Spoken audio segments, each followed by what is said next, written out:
Games em Ação. Tudo que você quer saber sobre jogos, gamificação e educação. Tudo isso em um único podcast.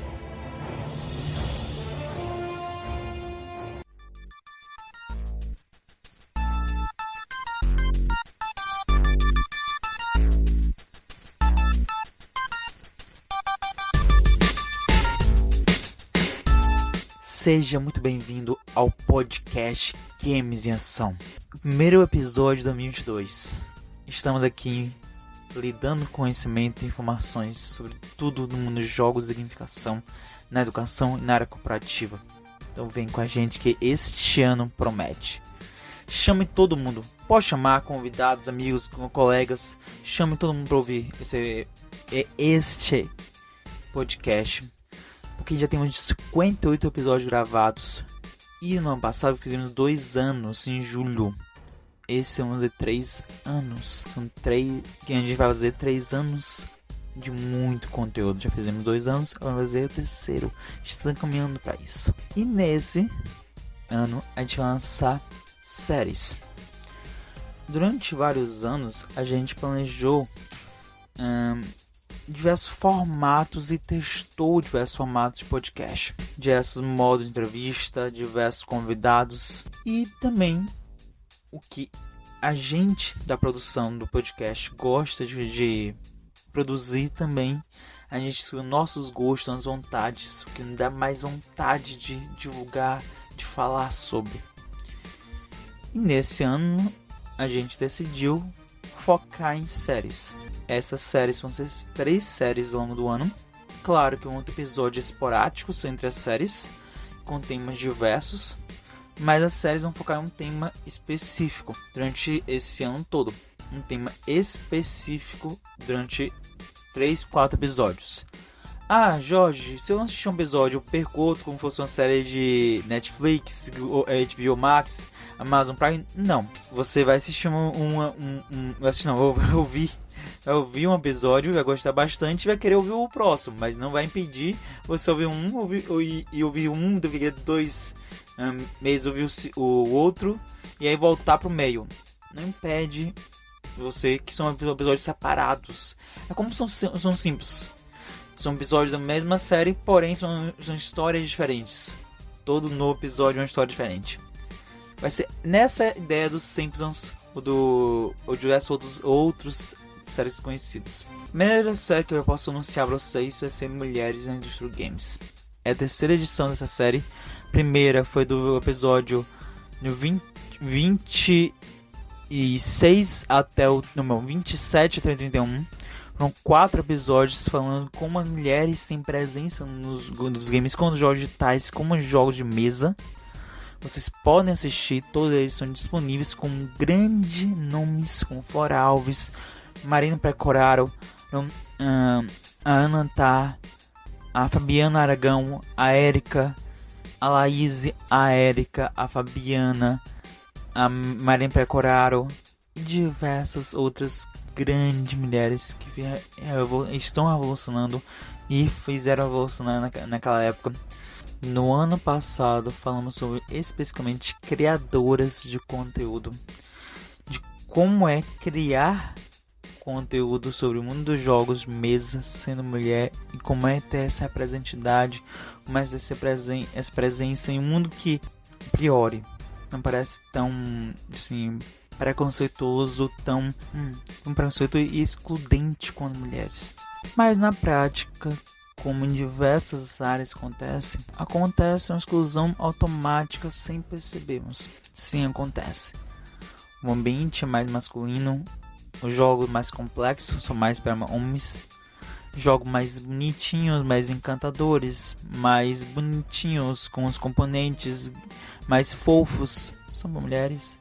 Jogos mais complexos que tem uma estratégia e um nível mais de aprimorização do trabalho de jogar jogos em si, a habilidade de jogar jogos, não são para mulheres. Tudo isso foi citado e trabalhado no ano passado. E este ano eu não posso falar muito ainda, mas vai ser incrível.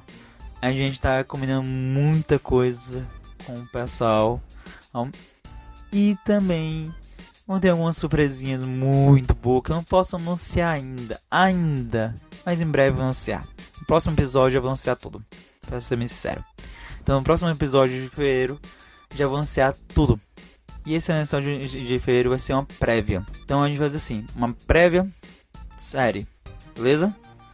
No mês de março a série, no mês de jogos. Depois vem o mês de abril e maio, que já começa a encaminhar para os eventos do terceiro seminário online de jogos e educação. Então se preparem. Eu não posso contar muito.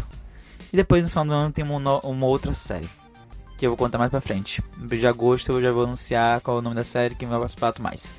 Mas no próximo episódio vai ter tudo certinho de quem vai participar, como vai ser toda a dinâmica, conto isso por vocês. E eu vou dizendo, vai ser interessante. Quanto vi, quanto assisti o Reels no A-Games em Ação. A gente tá postando versus Reels e a gente vai postar mais Reels ainda dos episódios, porque a gente tá gravando o vídeo também. Então cada vez mais a gente vai fazer pequenos cortes e vai postar lá no Reels. Esse vai ser uma edição, vai fazer aumentar a quantidade cada vez mais desse ano de Reels e também de vídeos na feed, no feed do Instagram. Então vão lá, acompanhem, vai ter vários esse ano, então vão lá, acompanhem. E agora eu queria chamar nosso convidado Rodrigo Deus, o atual fundador e criador do Mipo Divino, pra gente bater um pouquinho de papo sobre os planos de 2020 e sobre a campanha Troca Divina, que a gente falou no episódio 51, dando muito conteúdo pra gente.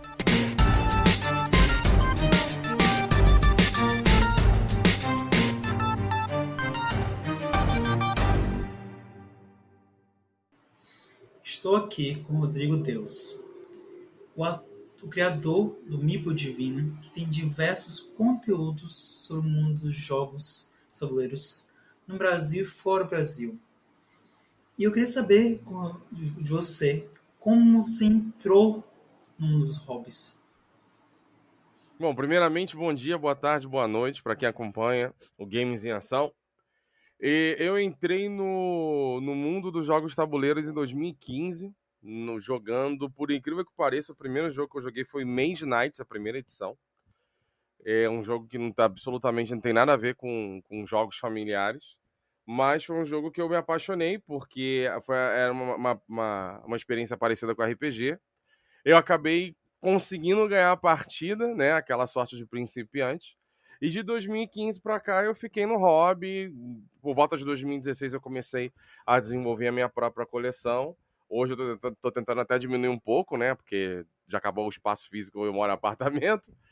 E de 2015 para cá eu tô no hobby, mas não é o meu hobby principal. Meu hobby principal é jogos de computador, onde não ocupam espaço físico. E jogos de computador eu jogo desde 1998, né? Já entregando um pouco da idade aí. Caramba, muito tempo mesmo. E antes de partir para a próxima pergunta, quais são os principais jogos de computador que você joga atualmente?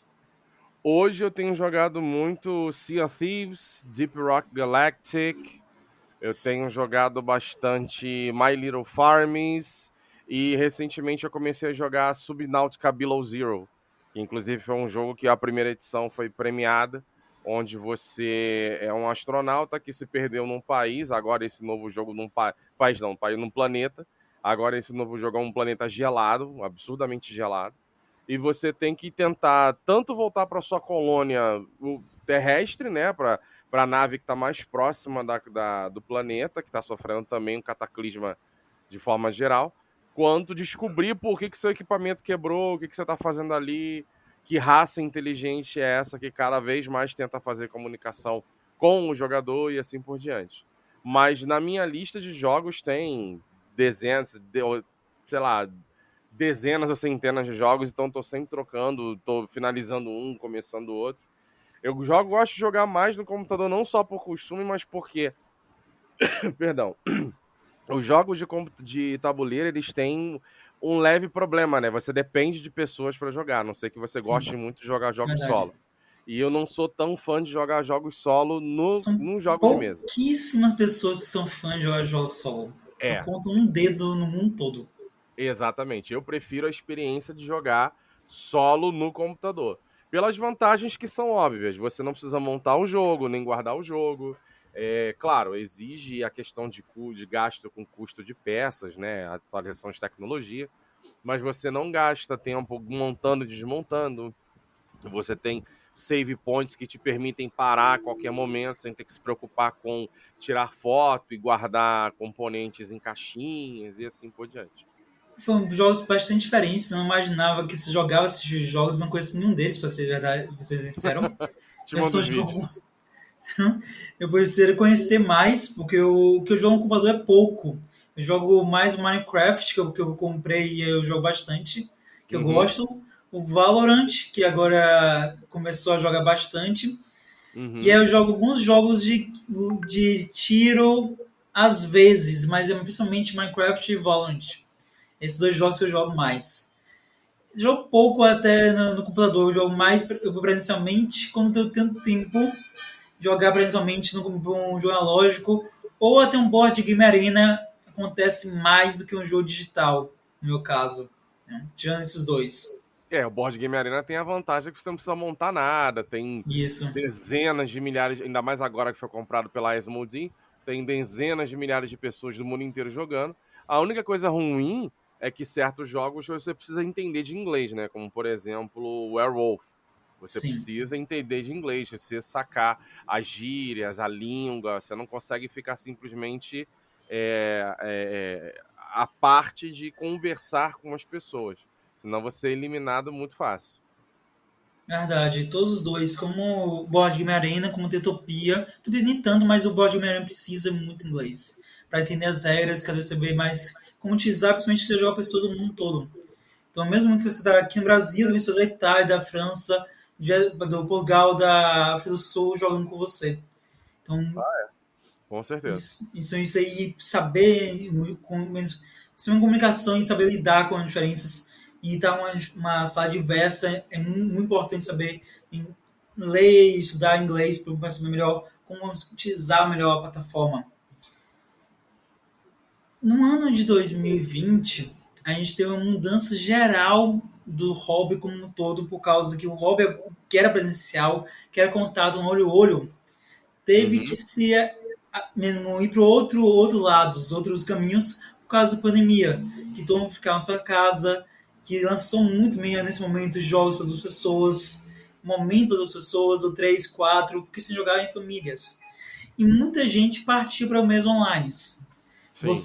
Para você foi fácil, porque você já jogava online, não? Já. Jogava outros jogos, não analógico, mas jogava online, então para você esse momento de divertimento já foi, como assim dizer, foi ocupado o posto, né? Sim, Que antes não tinha. A pandemia ela teve um impacto muito grande para mim profissionalmente. Eu estava trabalhando no Senac, aqui no Rio de Janeiro, dando aula na área de jogos, dando aula na área de recursos humanos, que é a minha formação acadêmica, e estava para começar a dar aula na área de administração também, a nível de ensino médio. Só que, infelizmente, veio a pandemia, eu finalizei as minhas turmas de 2019 e eu comecei 2020 desempregado. Então, assim, em termos de profissionais, me atingiu muito, em termos pessoais, nem tanto.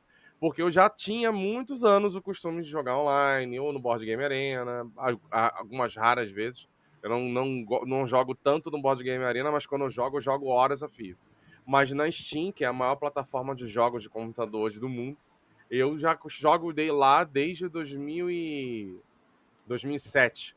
Então, em termos de entretenimento, não teve um impacto negativo para mim, pelo contrário, né? Por uma coincidência não, por um lado positivo ou não, ou seja, o desemprego, eu acabei tendo mais tempo de jogar. O que eu modifiquei na minha vida com relação ao entretenimento foi que eu comecei a ser assinante da Amazon Prime, só. Para mim foi vantagem começar a buscar as coisas que eu queria na internet, utilizar mais a Amazon Prime, me tornar assinante, que é R$ 9,90 por mês, não querendo fazer propaganda, obviamente aproveitar o streaming, porque tinha algumas séries e filmes que eu queria ver na Amazon Prime. Essa foi a minha alteração. De lá para cá, para mim, tudo se manteve. Eu adoeci com o Covid, 2 vezes, inclusive. Peço perdão pelas toses, que ainda estou me recuperando da segunda vez. E foi bem leve, graças à vacina. Aliás, vacinem-se, né? Assim, todo mundo sem se vacinar. Quem ainda não se vacinou, larga de ser otário. Mas, Então, pare de ouvir esse podcast e vá se vacinar. exatamente, Automaticamente. vá se vacinar, porque a minha segunda vez me passou como se fosse um resfriado um pouco mais forte. E eu fiquei uma semana e pouca, no máximo 10 dias doente. Já a primeira vez eu só não fui internado porque não tinha leito. E naquela época, isso, a gente está colocando começo de pandemia em 2020, não existia vacina ainda. Ainda. Então, é isso. O impacto para mim na área de entretenimento foi mínimo, foi mínimo. E durante esse ano de 2020, você começou um projeto fantástico, que a gente pôde acompanhar muito bem. Já tem um episódio sobre esse projeto fantástico, maravilhoso, tá impactando muitas vidas, né? Você contar isso um pouco mais com a gente, que foi o Isso. Troca Divina. Que você, no episódio, foi 50 episódio que você fez com a gente, você contou como foi o processo em si de fazer. E Uhum. aí, agora a gente vai contar o final. Você já fez os dois leilões, já teve a entrega, né? E aí já Sim. tem todo o resultado em si. Então, quem quiser contar como foi a ideia inicial, vá lá no episódio 50 para aprender mais e saber mais como foi todo o processo, pensar a ideia, de categorizar a ideia. Mas para quem não viu ainda o episódio 50, me conte aí como surgiu essa ideia, como foi planejar e conduzir essa ideia no ano da pandemia, principalmente. A ideia surgiu a partir de uma vontade que eu tinha de juntar os jogos de tabuleiro com a atividade de caridade de forma geral. Eu sempre, não vou entrar em tantos méritos pessoais, né, mas eu sempre trabalhei muito com caridade por conta da minha religião. Então eu queria unir essa experiência que eu já tinha com relação aos jogos de tabuleiro. E eu martelei um pouquinho a ideia, conversei com a minha esposa, e aí surgiu a campanha Troca Divina lá em março de 2021, perdão, ano passado. E a campanha durou oficialmente até setembro, outubro, e no começo de outubro eu finalizei e prestei conta. Né? Então a ideia foi essa, fazer a caridade com os jogos de tabuleiro, que foi perfeitamente possível. De uma forma resumida, como é que funcionava? Eu arrecadava tanto doações para um futuro leilão no portal Ludopedia. Para quem não conhece, o portal Ludopedia é o maior portal de jogos de mesa brasileiro, tá? Jogos de tabuleiro, livros-jogos, RPG. RPG ainda está crescendo bastante, mas eu acredito que possa ser considerado, por conta do conjunto, o maior portal de jogos de mesa no Brasil. Assim como a gente tem nos Estados Unidos, por exemplo, o Board Game Geek. E Geek. com certeza no Game de Ação já deve ter sido falado 500 mil vezes Sim. esse nome, né? BGG, Board Game Geek, tal. Então a ideia foi essa. E a segunda parte da campanha era: eu comecei com um Uno de R$14,90, comprada numa rede de lojas. Eu não sei se tem na Bahia, no Nordeste, em outros locais. Eu sei que tem em São Paulo também, numa loja chamada PB Kids, mas é um valor razoavelmente padrão do Uno, né? Da Copag, lacradinho, R$14,90, R$19,90. Se estiver pagando mais do que R$19,90, tá pagando um pouco caro. Né, eu comprei lá, com nota fiscal tudo bonitinho, eu comecei a fazer troca. A ideia era trocar sempre por uma coisa levemente um pouco mais cara e que tivesse busca. Né? Então não adiantava, por exemplo, trocar por um jogo de R$30, mas que foi lançado em 2007, que ninguém mais queria.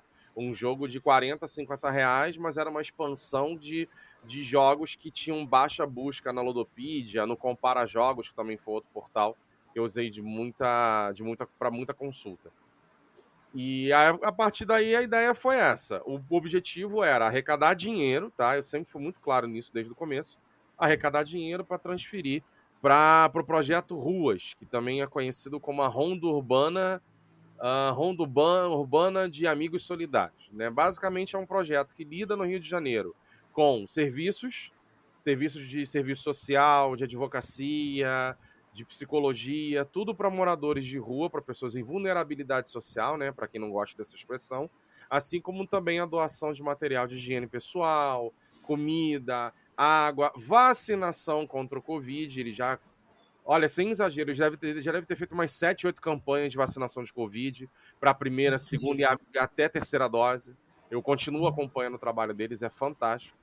E por que eu escolhi eles? Porque eles foram a única instituição das várias que eu entrei em contato que me retornaram rápido, porque eu queria fazer uma parceria com a instituição e eu também queria autorização para usar a imagem e tal, queria fazer tudo direitinho, né?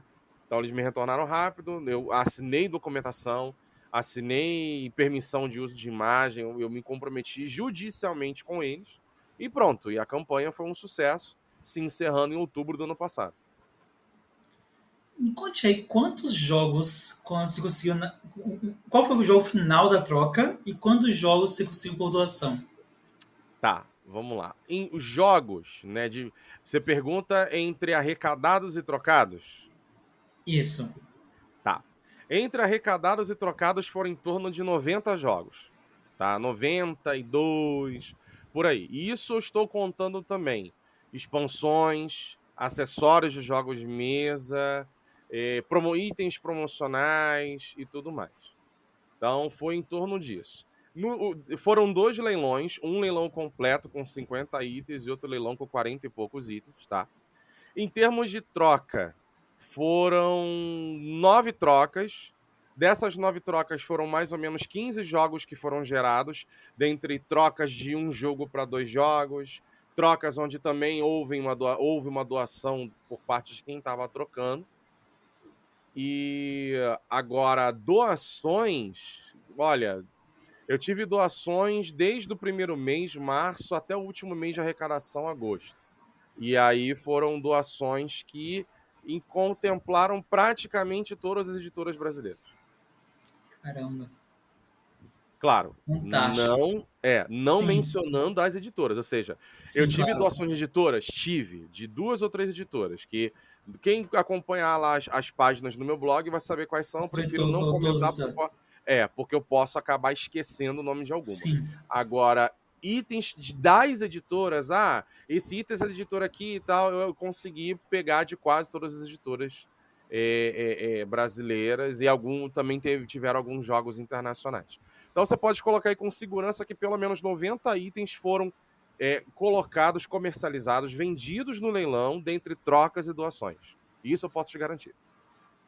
Os artigos referentes à campanha em si, vou estar aqui na descrição desse episódio, e lá você pode conferir mais informações.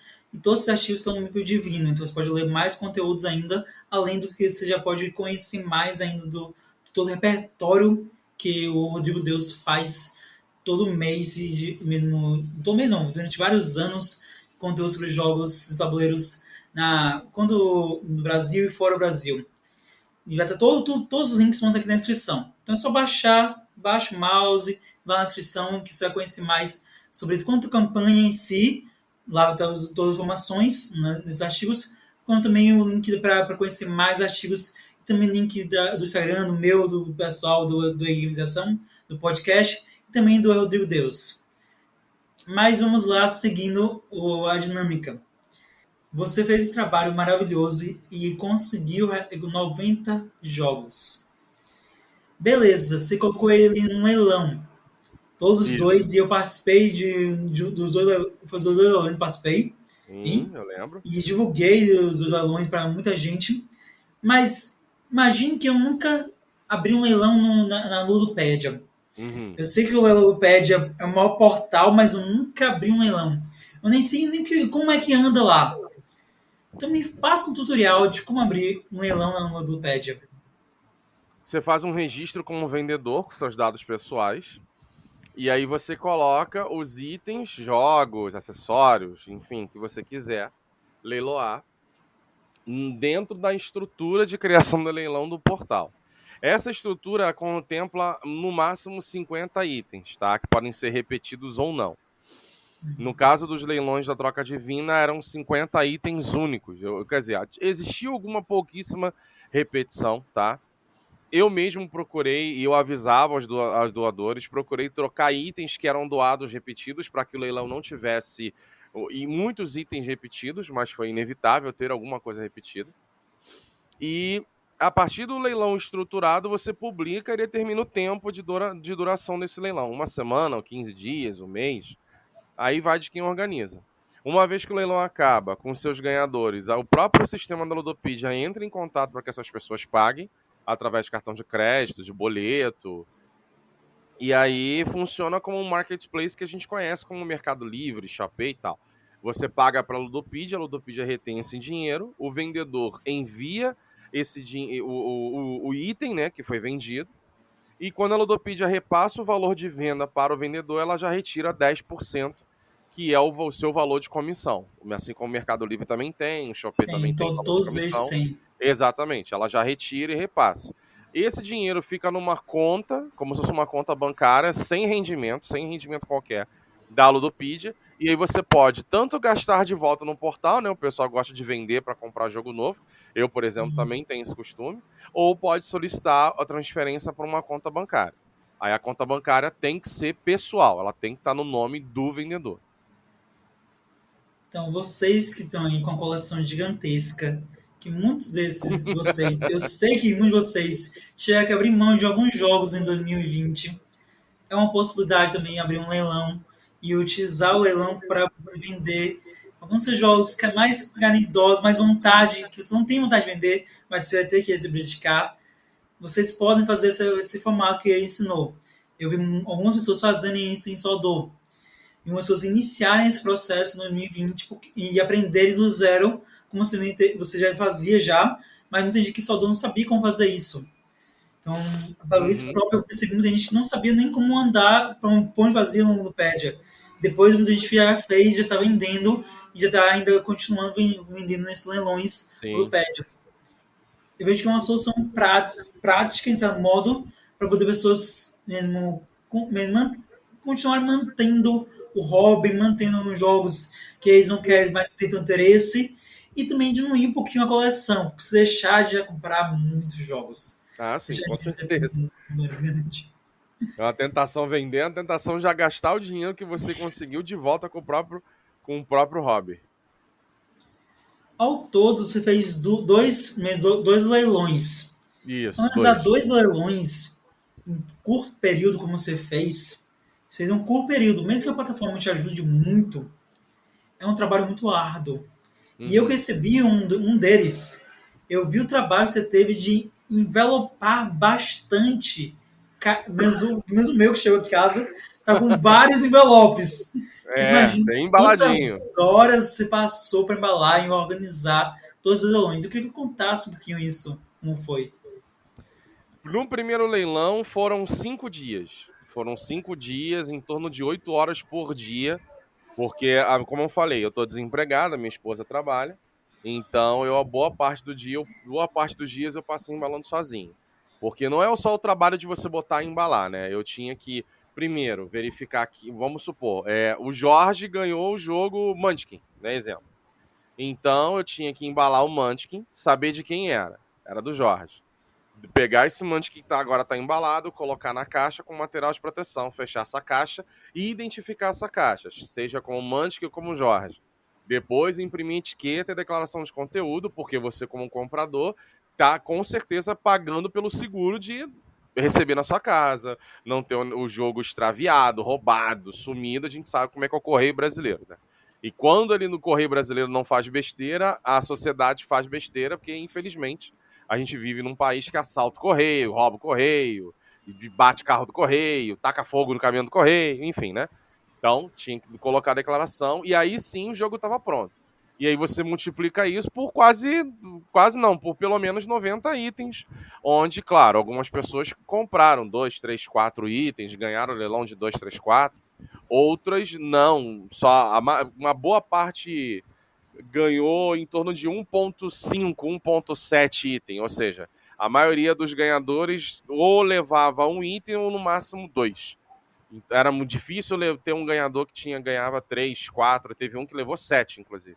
Foi uma caixa que eu tive que ir lá no mercado do bairro tentar pegar uma caixa de ovos, de granja grande para poder embalar, enfim. Então, é um trabalho que envolve tanto a embalagem com a proteção, quanto a logística de quem ganhou, o que ganhou, seguro, etiqueta. E tem a parte final, que por incrível que pareça é a parte mais complicada, que é levar no correio, né? Ou seja, eu não tinha como fazer uma única viagem com 40 e não sei quantas bolsas. Eu tive que ir e voltar algumas vezes no meio da pandemia, com máscara, álcool gel, não sei o quê, encarar a fila de correio, botar lá. Eu consegui, graças à ajuda da minha esposa e a todas as divindades por aí que possam existir e imaginar, eu consegui levar em apenas 2 vezes por leilão. Eu tive ela para me ajudar, então a gente acordava cedo, eu já pegava a agência abrindo. A agência local abre às 9 da manhã, eu já estava 8h30 na fila e já tinha fila. Já tinha gente. Imagina. Eu lembro que no segundo leilão, quando eu achei que fosse ser um pouco mais tranquilo, porque era mais próximo do final do mês, tinha pelo menos 15 pessoas na minha frente. E eu não pude fazer nada, simplesmente ficar lá 1h30 em pé, debaixo de um sol carioca, porque era meio pro final do ano passado. Não é que nem nessa época agora de começo de ano que é mais chuvoso, é mais nublado, é mais fresco.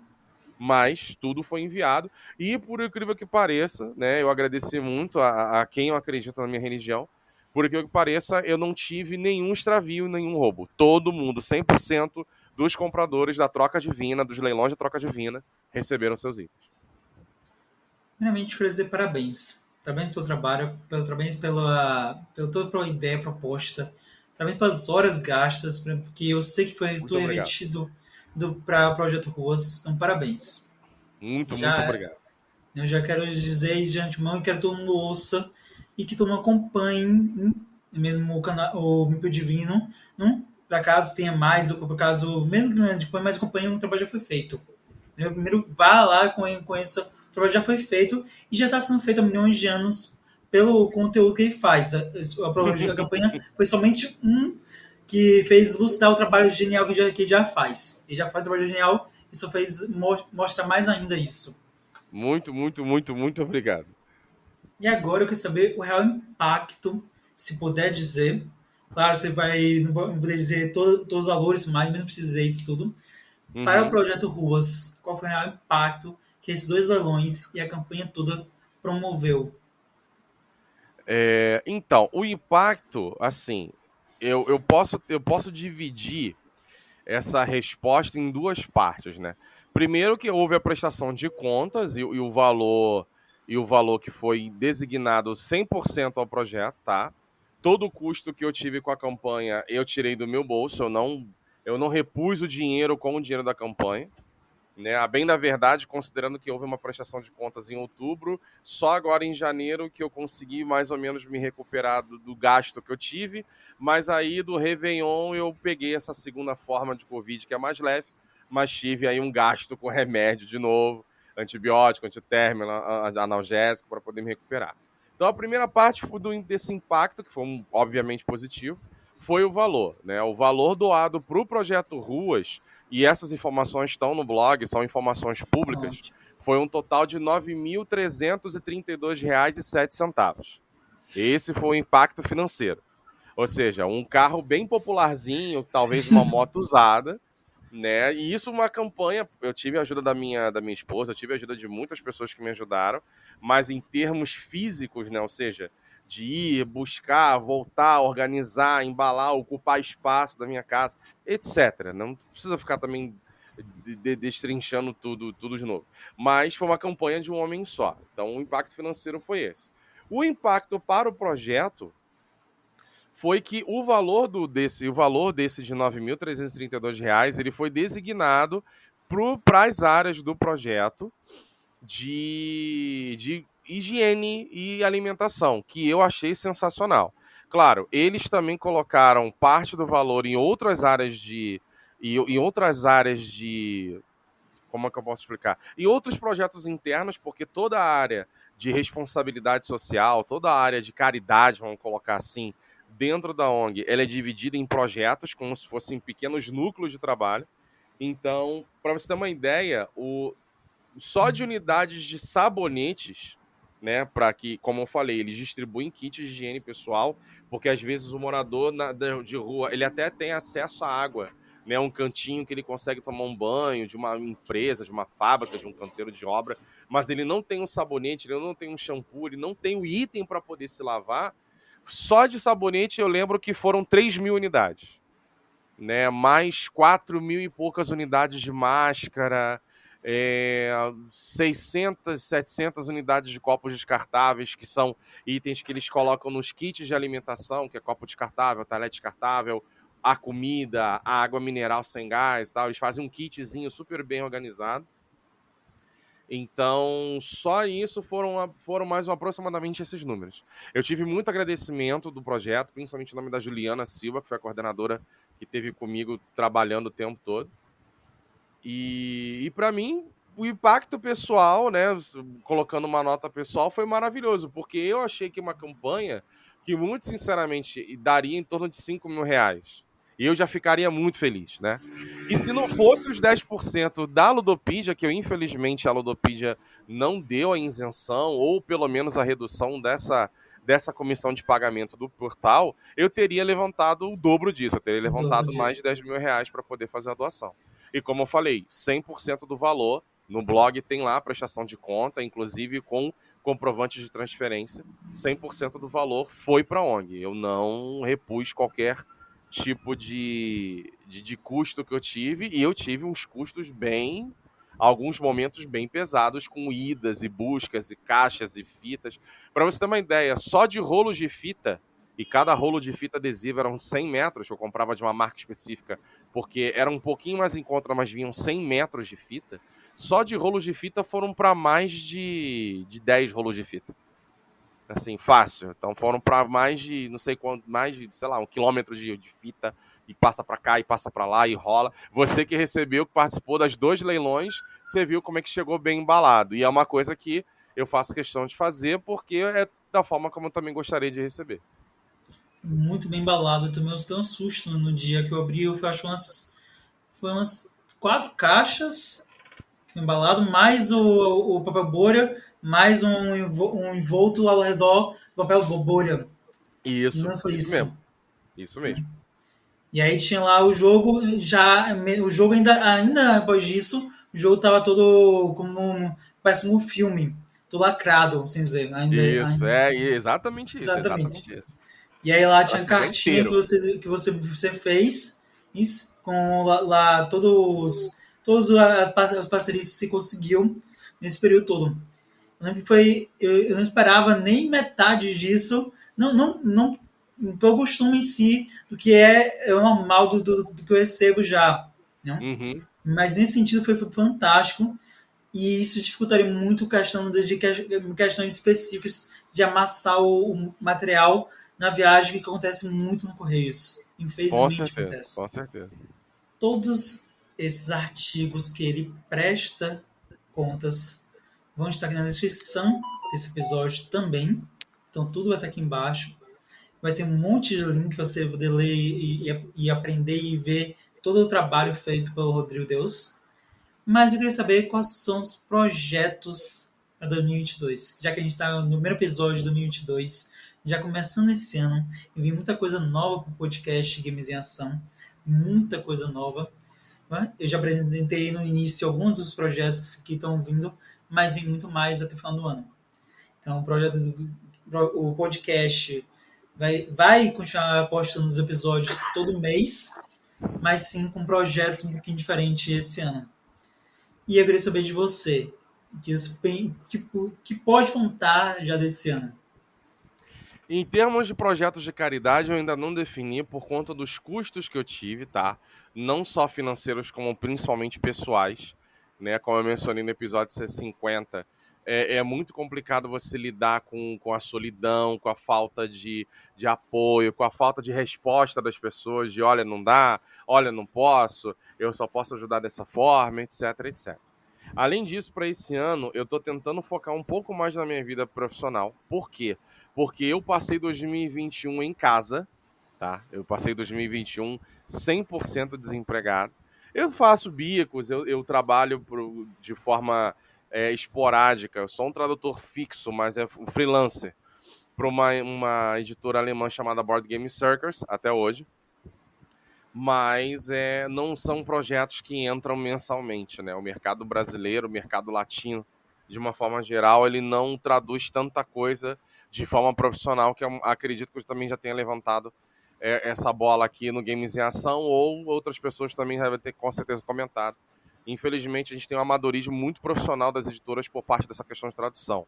Então, licenciam um jogo ao invés de contratar pessoas ou empresas que têm um suporte, têm uma equipe para se apoiar, não. É o fulaninho da editora que traduz e no final das contas você compra um jogo cagado de tradução, de localização, cheio de problema, né? Então, esse ano eu estou tentando ver outras formas de desenvolver minha carreira, desenvolver minha vida profissional.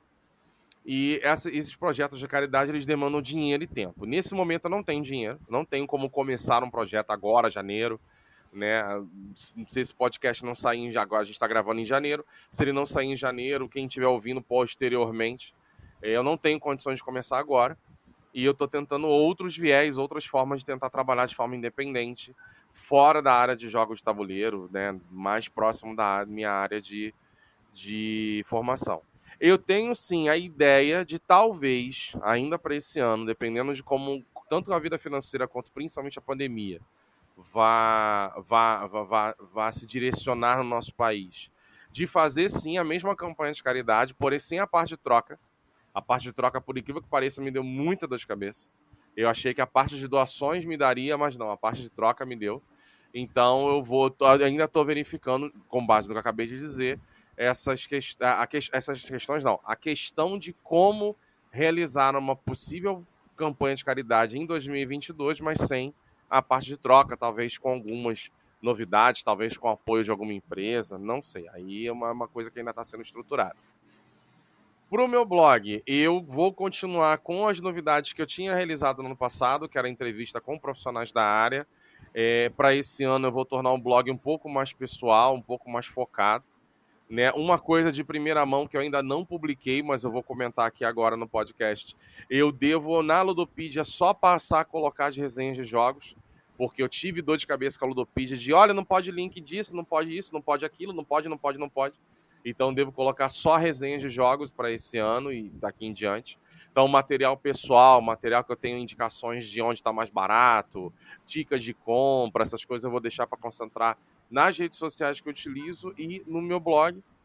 E por incrível que pareça, a coluna de mensal que eu tenho, que é a Divina Entrevista, onde eu entrevisto profissionais do mercado, não só autores de jogos, mas artistas, designers gráficos, pessoal de editora, ou seja, a galera que nem todo mundo alcança para fazer uma entrevista, assim como o Games em Ação, por exemplo, faz entrevistas com muitos profissionais que são da área de psicopedagogia, da área de gamificação, que são profissionais que nem sempre são alcançados pelos geradores de conteúdo de jogos de mesa. As minhas entrevistas me deram muito retorno em termos de visitas, de interação com o meu público. Então vai ser com certeza um dos meus maiores focos para esse ano. E outros planos eu vou desenvolvendo e vou lançando após o Carnaval Carioca, que é onde o Rio de Janeiro realmente começa, né? Porque o Carioca é preguiçoso até antes do Carnaval. Verdade é essa. E eu não tenho como fazer somente aí, não. Não é somente aí, não. Tô sabendo. Aqui, apesar do Covid, apesar de todas as questões, vai ter festas, não vai ter a famosa carnaval de rua. Isso não vai ter. Isso a gente já comemora. Uhum. Mas as festas privativas vão ter várias. E aí, realmente, até elas acontecerem, muita coisa não vai andar tão rapidamente como eu gostaria. Não? Todas as festas vão acontecer no final de fevereiro, vão acontecer várias festas. Mesmo que acontecer a festa grandona, vão ser várias festinhas particulares, vão acontecer vários pontos da cidade. Pois é. E a gente que depende de agenda de convidado, né? Aí, não dá, não sei o quê. Mas depois do carnaval tudo dá, tudo pode, tudo acontece. Enfim. Em 2022, como a Fora falou, ele pretende trazer bastante coisa, mas também se envolver no lado profissional. E é a mesma coisa, eu quase que não posso postar tantos episódios como eu gostaria de postar. Como eu não postei no ano passado, eu postei um episódio por mês. Alguns meses eu postei 2 episódios, especificamente. Mas esse ano também só tem um episódio por mês. Um mês específico tem 2 episódios, mas sim, eu garanto um por mês. E, como eu falei logo no início da apresentação, vai ter diversas séries que realmente vão ser séries que vocês vão gostar do que eu estou preparando. Entendeu? Até agora eu posso dizer isso. Vão gostar do que eu estou preparando já, que eu estou planejando. Vão ser 3 séries fantásticas, maravilhosas. Uma eu já posso divulgar, que eu ia falar em apresentação, mas eu vou citar de novo aqui, que é a Mulheres da Indústria do Games. Essa já tá certinha, vai começar no mês de março, que a gente vai fazer entrevista, e a gente vai tentar fazer algumas coisas bem legais nessa indústria, nessa série específica, que é a terceira edição. Teve a primeira, teve a segunda e agora a terceira edição nesse ano. Esse ano seguido que vai ter essa série ali, e aí depois disso vai ter mais duas outras séries, que esse ano a gente vai focar em séries, vai ter alguns episódios esporádicos com temáticas diferentes, mas vai ter séries como se fosse uma série de Netflix, uma série da Amazon, três episódios, que vão linkar, que vão se juntar e vão se conectar. E todos eles vão começar, vai ter um episódio solto, como esse que é a apresentação, mas quando começar a parte das séries, todos eles vão ter conexão. Então você pode assistir um separado do outro, mas vai ser melhor se você assistir, ouvir os três em conjunto. Essa é a intenção desse ano todo. E também, bacana mesmo. Eu queria saber onde eu posso encontrar as redes sociais, se eu quiser saber mais sobre o Deus, se eu quiser conhecer mais do trabalho, se eu quiser conhecer, conversar, bate-papo com Deus, onde eu posso encontrar? Você encontra o Rodrigo Deus no blog Meeple Divino, no meepledivino.blog, blog.br, tá? Nas redes sociais, eu tô no Twitter, no Instagram e no Facebook, no @meepledivino. E é isso, tá? Eu não tenho canal no YouTube, eu sou um blog de escrita, não pretendo ter canal no YouTube, não pretendo fazer videozinho. Eu não sou um cara de fazer muitos videozinhos no Instagram, e quando eu faço eu não boto minha cara, que não é meu objetivo, eu não quero ficar famoso, eu não me acho um influencer de porcaria nenhuma, pelo contrário. Eu sou um blogueiro, eu gosto de falar, de escrever sobre os jogos, tá lá, eu deixo minha opinião, interajo com o meu público. E a minha opinião não é comprada, ela é sincera, entendeu? Existem muitos rumores de que geradores de conteúdo por aí acabam meio que se vendendo opinião, e isso é verdade. A galera ganha um produtinho e acha que tem a obrigação de falar bem naquele produto, por mais que fale que não fala, mas fala muito, muito, muito, muito bem. Então é isso, vocês podem me encontrar lá no Meeple Divino, fiquem à vontade para mandar opinião, para mandar pergunta, para enfim, questionar o que bem entender. E como a gente está chegando ao final do nosso encontro, gostaria de aproveitar e também agradecer a oportunidade para você, Jorge, por estar aqui mais uma vez gravando contigo, e desejar ao público do Games em Ação um ótimo dia, uma ótima tarde e uma ótima noite. E vocês podem encontrar o podcast Games em Ação no Instagram Games em Ação, e também tem conteúdos de acompanhar nossos novos. E você também pode acompanhar o podcast no Instagram Games em Ação e ver todos os conteúdos que a gente vai postar durante esse ano. Aproveite lá também para ver bastidores, que a gente está postando de vez em quando alguns vídeos das gravações, alguns vídeos, alguns cortes das gravações que a gente já fez. E lá você pode acompanhar alguma delas, dos vários cortes que a gente já está lançando. E também acompanhe Necto Gamificações, que é a minha empresa que eu produzo. Inclusive tem um evento gratuito no dia 10, 11, 12. É um evento gratuito que vai falar sobre gamificação. Um evento totalmente gratuito que vai falar lá como você gamificar em sala de aula. A gente vai ensinar os passos a passos de como você te direcionar para poder gamificar em sala de aula. Esse evento vai ser 2h30, começando às 19 horas e vai ter 21h30. Então vai ser 2h30 nos 3 dias. Então você tem muito conteúdo. Já está aberto as inscrições a um Simpla. Você vai no link da bio, se inscreve. E também vai ter aqui embaixo na inscrição para você me inscrever caso você tenha interesse. Por hoje é só. Eu agradeço ao Rodrigo Deus por estar disponibilizando todo esse conteúdo, compartilhando tudo isso. Então, todos esses links que eu citei vão estar aqui na descrição. Então você pode ir lá embaixo. Também agradeço ao podcast com o Nendê, que é nosso apoiador e é a rede de agregadores de podcasts aqui na Bahia, que já tem mais de 43 podcasts, se não me falha a conta, aqui na Bahia. Baianos, criavam baianos e desenvolvendo cada vez mais podcasts sobre diversas temáticas na Bahia. Tem alguma última consideração, Rodrigo? Nada demais, muito obrigado pela oportunidade. Espero voltar aqui mais vezes, porque esse, para mim, É um dos melhores podcasts que tem aí, porque foge do que é comum, né? Do que todo mundo faz. E, por favor, continue com esse trabalho maravilhoso que você vem desenvolvendo.